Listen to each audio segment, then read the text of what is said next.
I'm not always so sure what's going on. He has no idea what he's saying. If there's one film that you must see this month, it's Atonement director Joe Wright's first US set movie, The Soloist. Based on a true story, which in itself is always a good start, the drama is about an unlikely friendship between a journalist and a homeless guy. Robert Downey Junior is LA Times reporter Steve Lopez, while Jamie Foxx is the musically gifted schizophrenic Nathaniel Ayres.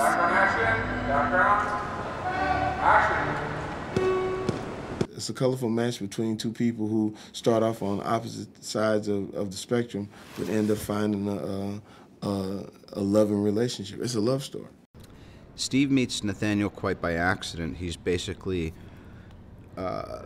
trying to avoid an article that his wife, ex-wife, now boss, played by Catherine Keener, has assigned him to. And he's kind of hanging out and just walking around on his lunch hour. And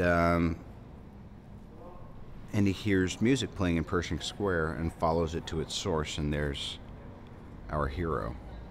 I'm Steve Lopez, LA Times. Lopez. What's your name? Lopez. Nathaniel Anthony Ayres Jr., Nathaniel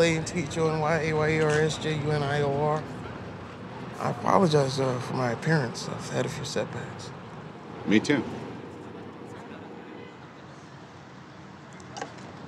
Who are Nancy, Paul, and Craig?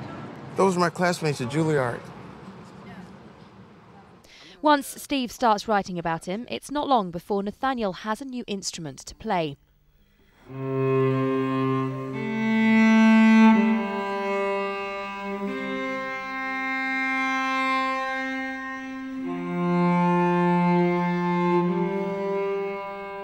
Foxx, a trained pianist, found mastering the cello fairly easy.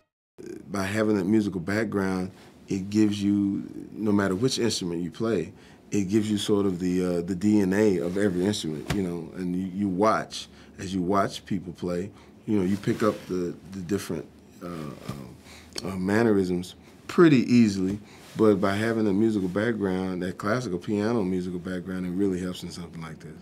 There's already Oscar buzz around this movie, with great roles for the actors to get stuck into and a heartwarming story that even features some of the real homeless people on Skid Row. You can see why it would be a worthy contender.